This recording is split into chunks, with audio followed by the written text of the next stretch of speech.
Media seperti ini, diskusi-diskusi seperti ini, gimana sih agama-agama yang lain dan pola pikir agama itu bekerja? Bahwa agama itu adalah mata air. Mata air ini adalah sumber kehidupan. Semua orang perlu air ini. Tanpa dia bicara, orang akan mencari ini. Masukkan ke gelas, dia seperti gelas. Masukkan ke mangkok, dia seperti mangkok. Tapi itu air, bentuknya saja yang berbeda. Orang punya pengetahuannya beda-beda. Kesadaran spiritualnya juga beda-beda. Yang punya kesadaran spiritual itu, ya puncak piramida itu sedikit sekali. Tetapi yang masyarakat umum, yang awam ini, butuh sesuatu untuk memahami Tuhannya. Jadi patung itu bukan Tuhan. Patung itu adalah.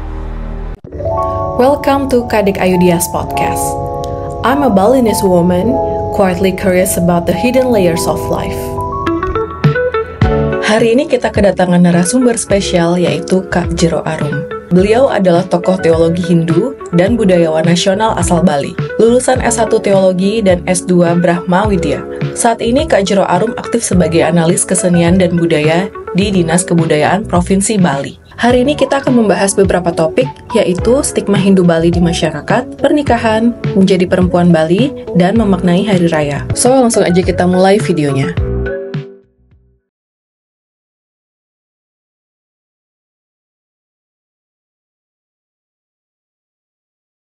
Om Swastiastu, Kak Jero Arum. Om Swastiastu, Kak. Om Swastiastu, teman-teman semuanya.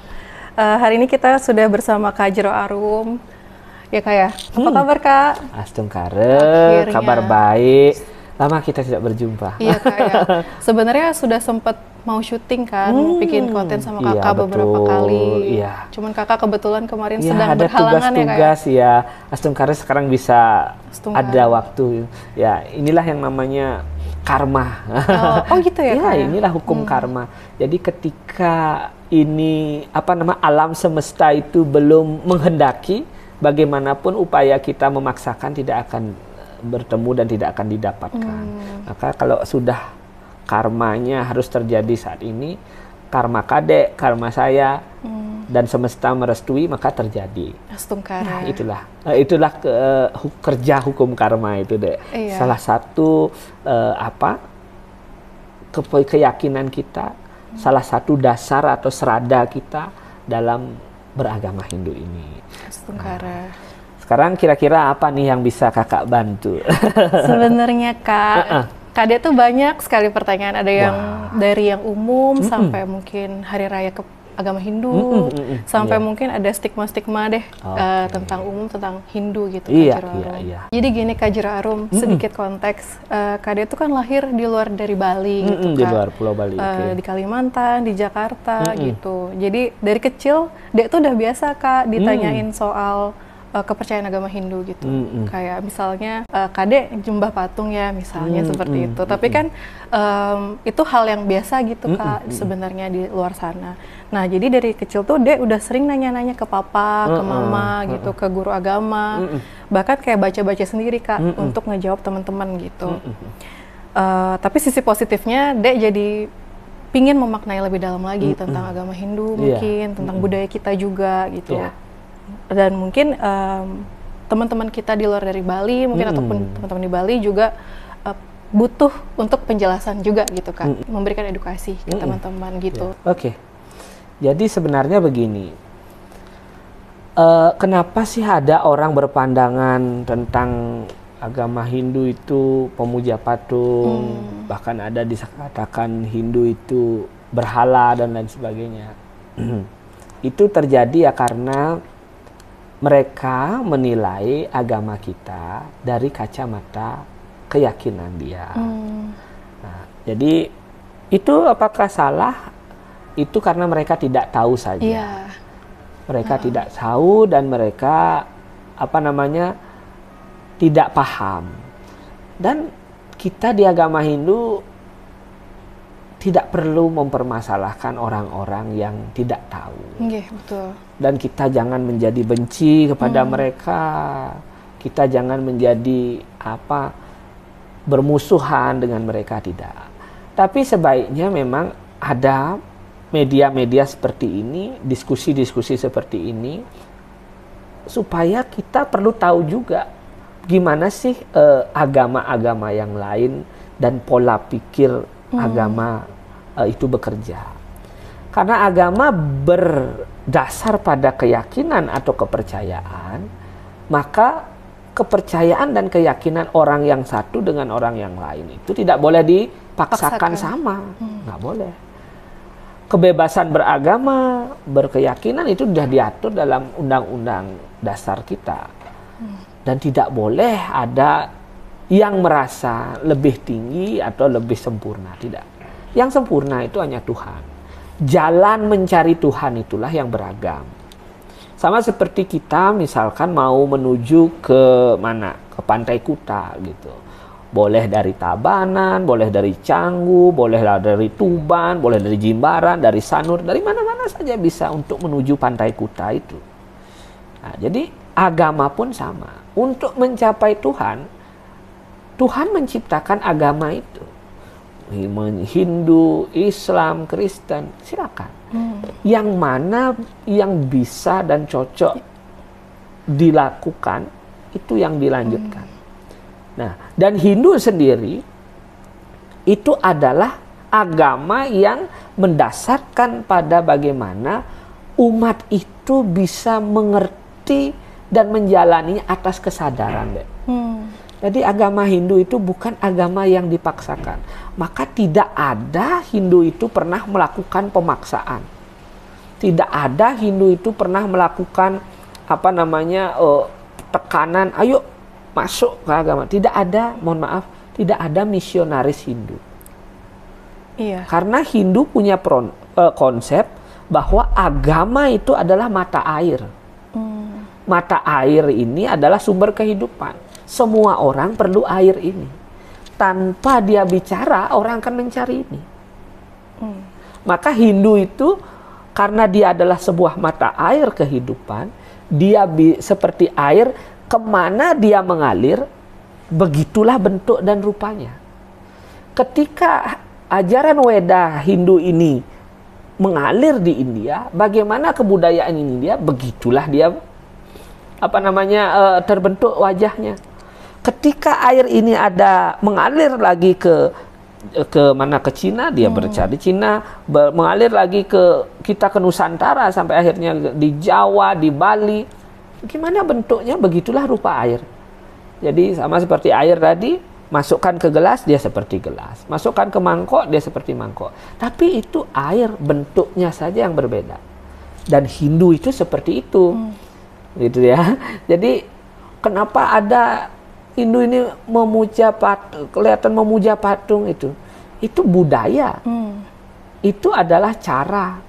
Karena di Hindu ini ada banyak cara untuk memuja Tuhan. Bahkan disebutkan dalam Bhagavata Purana ada 9 jalan memuja Tuhan. Salah satunya disebut dengan Arcanam. Arcanam adalah memuja Tuhan melalui simbol suci arca atau patung. Ini sebenarnya menjawab pertanyaan Kadek nanti sih Kak. Iya. Cuman memang sudah dijelaskan. Sudah dijelaskan. Jadi patung itu bukan Tuhan. Patung itu adalah simbol media fokus konsentrasi.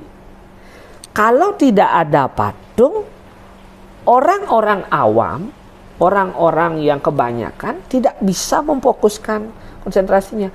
Karena Tuhan itu sesuatu yang abstrak, yang gaib.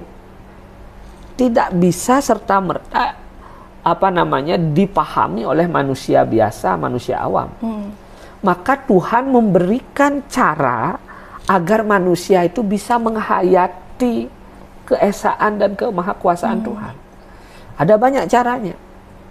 Nah, salah satunya dengan Arcanam ini. Patung itu manusia ini kan sifatnya adalah visual sebenarnya. Rata-rata orang itu visual. Jadi ketika kita ngomongin sesuatu yang tidak ada bentuknya, sulit mengerti. Nah, contoh saja, ketika saya tidak pernah nih, Kadek mungkin sudah biasa ke Jepang, ke ini. Dek bercerita tentang Jepang. oh di Jepang itu ada kota gini Kak, gini.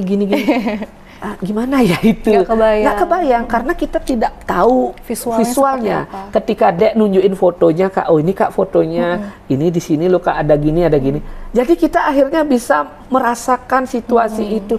Oh begitu, lebih paham jadinya. Jadi patung itu adalah media konsentrasi untuk membangun pemahaman sebenarnya tentang Tuhan itu. Dan ketika umat Hindu ini memahami Tuhan, meyakini Tuhan dengan tekun, dengan keyakinan, penuh keyakinan, tanpa patung dan tanpa media pun bisa. Tapi ibaratnya grafiknya kayak piramida. Oh, tidak banyak. Tidak banyak. Karena manusia ini kan berbagai macam karakter. Berbagai macam lapisan pengetahuan. Orang punya pengetahuannya beda-beda. Kesadaran spiritualnya juga beda-beda. Jadi yang punya kesadaran spiritual itu, ya puncak piramida itu sedikit sekali. Tetapi yang masyarakat umum yang awam ini butuh sesuatu untuk memahami Tuhannya. Maka perlu ada media patung. Dan bentuk patung itu sendiri disesuaikan dengan kebudayaan. Maka kita lihat arca Dewa Siwa di India akan berbeda dengan Siwa di Nusantara, apalagi di Bali. Karena itu adalah kebudayaan kita. Dan Hindu mengakomodir kebudayaan itu. Dan ketika orang belum bisa membuat patung, dia batu biasa dipakai. Maka ada lingga, bentuk lingga, itu kan bentuk yang sangat polos dan sederhana sekali dari arca itu. Jadi sekali lagi, Hindu bukan memuja patung, tetapi patung adalah media untuk memusatkan konsentrasi agar bisa memahami Tuhan yang gaib atau yang sunia, abstrak itu. Berarti pertama yang Kade dapat, Hindu itu bagaikan air ya Kak Jero ya. Dimanapun dia berada dia tetap air, tapi tergantung dari di mana dia terletak gitu ya. Bentuknya akan menyesuaikan. Beda-beda. Terus yang kedua adalah patung itu bukan kita menyembah patung. Bukan penyembah patung. Tapi dia adalah media untuk kita lebih memahami, kita lebih bisa konsentrasi di saat kita sedang beribadah. Gitu ya Kak Jero ya. Betul. Kak Jero. Kalau patung itu sendiri ya. Pas kita lagi beribadah kan orang beranggapan dia ada sesuatunya gitu ya. Itu benar ya Kak ya? Iya. Jadi patung yang digunakan dalam upacara atau ibadah di tempat-tempat suci itu bukan patung biasa. Tetapi patung yang sudah mengalami sakralisasi. Dari di Bali namanya pasupati. Kalau di bahasa agama kita abhiseka. Jadi patung ini bukan seperti patung-patung di jalanan, di arsop-arsop. Tidak. Patung ini bahannya khusus. Kalau dari kayu cendana. Kayu yang paling awet dan baunya harum. Dia pakai logam mulia. Mau emas, perak, permata. Karena patung untuk kita mewujudkan Tuhan itu adalah sesuatu media yang paling sempurna. Tuhan itu kan sempurna. Maka arca yang digunakan untuk pemujaan adalah bahan-bahan terpilih. Bahannya terpilih. Hari membuatnya terpilih. Ada hari baiknya. Kemudian orang yang membuat itu bukan orang biasa. Dia juga melakukan tapa, melakukan brata dulu, puasa dulu sebelum membuat itu. Bahkan ada yang ketika buat patung itu ngomong, nggak makan, nggak. Pokoknya dia fokus setiap mau mengerjakan patung. Arca itu.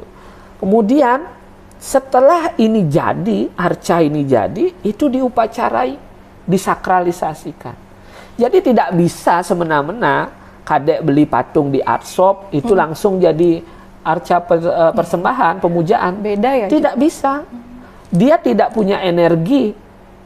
Karena Hindu itu adalah agama tua, agama yang kuno ini, yang paling, kalau bisa dikatakan, paling mengenal alam ya. Karena apapun upacara, ritual, dan laku spiritual Hindu itu selalu percaya dengan energi alam. Harmonisasi pada alam. Kenapa alam? Karena Tuhan ini adalah alam. Sarwa kalu idam Brahman. Semua ini adalah Brahman itu sendiri, Tuhan itu sendiri.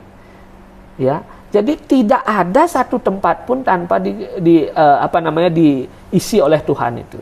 Semuanya diisi oleh Tuhan. Maka ketika kita hidup tidak selaras dengan energi alam, berarti kita tidak bisa menghayati Tuhan.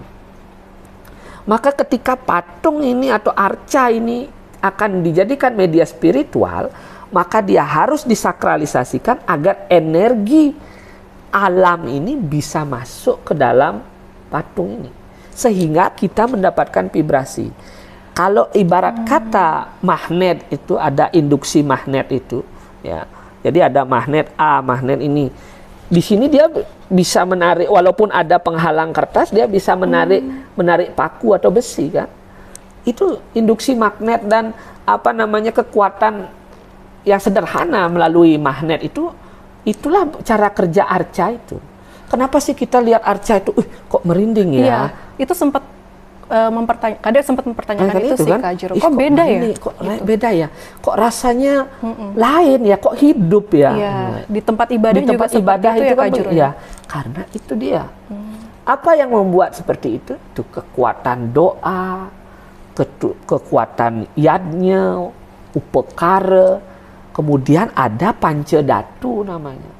Pancadatu itulah yang 5 logam mulia yang menghidupkan, memberikan energi pada pancadatu. Kalau arca-arca itu pengurip-urip dia. Ada doa-doa dan upakara khusus untuk menghidupkan, memberikan jiwa, memasukkan energi semesta dalam benda itu. Dan itu tidak bisa sembarang orang. Maka kalau Kadek lihat, misalnya sederhana patung Garuda Wisnu gitu. Garuda Wisnu yang ada di Arsop dengan arca Garuda yang ada di pura itu beda. Walaupun yang di pura itu udah kusem warnanya gitu ya, luntur, berlumut-lumut, tapi kok kita beda melihatnya. Itulah yang disebut dengan kekuatan sakralisasi Pasupati atau Abhiseka. Kalau di Arsop itu kan enggak. Nah, maka kalau ada misalkan orang melakukan kalau patung itu arca itu ditempatkan di tempat yang tidak selayaknya gitu, karena itu tidak disakralkan, ya oke, itu just decoration. Tetapi kalau ini adalah benda sakral, baru dia memberikan energi. Nah, tapi sebaiknya memang walaupun sekalipun itu dekorasi, tetap kita punya nilai kesopanan. Ya janganlah masa Garuda Wisnu itu ditaruh di kamar mandi, kan nggak tepat. Ya taruhlah di tempat yang di ruang tamu, di ruang yang lebih tinggi. Karena sekali lagi arca itu selain dia adalah benda spiritual, dia juga benda seni yang menggambarkan ekspresi diri, estetika dan bentuk daripada penghormatan sejati. Jadi ketika kita bisa memberikan sesuatu dari kerja tangan kita sendiri, kan itu akan sesuatu yang spesial. Itu adalah bakti tertinggi. Maka dalam Hindu, bakti itu atau perserahan diri kepada Tuhan itu diwujudkan dengan memberikan segala yang dia miliki untuk Tuhan, bahkan nyawanya. Disebutkan yadnya angga nirmalat maka. Itulah yadnya angga, ada meyadnyakan, mempersembahkan badan ini kepada Tuhan, itulah yang utama. Maka ketika semua agama ketika berdoa pasti menyerahkan diri. Ada yang menyakupkan tangan, ada yang bersujud, ada yang merunduk. Itu kan bentuk perserahan, karena kita menyerahkan diri kita ini. Dan semua alam ini milik Tuhan, maka semua dihaturkan kembali kepada Tuhan. Nah, jadi umat-umat lain, mohon maaf, kenapa Hindu itu bisa dipandang berhala? Karena kacamatanya adalah di agama yang bersangkutan tidak dilihat praktik ini. maka dianggaplah praktik ini menyimpang dari agamanya. Benar, karena di agamanya tidak ada seperti itu. Tetapi janganlah ada menjustifikasi bahwa ini agama yang tidak baik atau agama yang tersesat. Karena tidak ada kuasa manusia dan tidak ada hak manusia untuk menilai agama. Kalau memang dia itu menilai agama, kan dia kayak Tuhan berarti. Yeah. Dan dia berarti menjadikan dirinya sebagai Tuhan. Nah, jadi mentuhankan diri sendiri kan salah itu. Gitu. Jadi, dan di Hindu itu kita itu tidak pernah, ya kalau yang asli loh ya, militansi Hindu itu adalah gimana kita itu ketika ada orang yang bertanya, kita berusaha menjelaskan. Dan ketika tidak bisa diterima, itu tadi karma. Belum nyampe karma kita dengan dia, maka dia belum mengerti. Dan dia akan terus ibaratnya anjing menggonggong, kafilah berlalu. Oh, kalau memang tidak bisa diberitahu, oke, mungkin belum saatnya. Lewat saja. Jadi kita tidak usah membenci orang yang tidak tahu itu. Betul. Dan mari kita berikan pencerahan-pencerahan melalui media-media ini. Sehingga Hindu itu tidak terus dipandang hal-hal ini. Sekali lagi karena Hindu ini saking tuanya, ya, dia ada sudah 6.000 sebelum tahun Masehi, 6.000 sebelum Masehi sudah ada Hindu ini. Ya. Bahkan Lokamaya Tilaksastri menyebutkan Weda ini sudah ada 17.000 sebelum Masehi. Jadi lama sekali. Dan dia merentang berbagai peradaban dan kebudayaan. Dia sudah melihat berbagai macam agama lahir di dunia ini. Dan dia merentang di berbagai macam peradaban kebudayaan. Jadi semua upacara, sarana persembahyangan itu sebenarnya adalah merangkum berbagai kebudayaan di masa lalu yang masih diwariskan sekarang. Kan begitu. Maka dari itu Hindu ini saking tuanya, makanya semua keyakinan itu diakomodir oleh Hindu. Ya, dia pakai artinya kebudayaan prasejarah Indonesia dengan menhir, dolmen itu masih kita pakai sekarang. Kemudian kebudayaan prasejarah dengan menghaturkan daging dan lain sebagainya kita masih aturkan. Yang menggunakan sarana daun bunga saja kita akomodir. Semua keyakinan itu kita akomodir. Karena Hindu merentang begitu panjangnya dalam sejarah kita. Begitu deh. Mas Tungkara, terima kasih Kak Jero Arum. Mungkin teman-teman kita sebenarnya di agama lain menganggap Hindu itu menyimpang karena tidak banyak yang menjelaskan sih, seperti Kak Jero jelasin tadi gitu. Semoga dengan penjelasan kakak tadi bisa menjawab pertanyaan dari teman-teman. Kalau Hindu di Bali dan di India tuh beda Kak ya. Entahlah itu dari tempat ibadahnya, entah itu dari cara kita sembahyangnya, Tuhannya pun yang disembah juga beda ya Kak ya. Apakah yang monoteisme itu selalu baik? Apakah yang monisme atau politeisme itu tidak baik? Pertanyaan, wah Hindu ini memuja banyak Tuhan ya. Kamu memuja Tuhan yang mana? Saya memuja Tuhan yang Esa, Sang Hyang Widiwasa. Tetapi saya meyakini Sang Hyang Widiwasa sebagai Brahma, sebagai Wisnu, sebagai Siwa.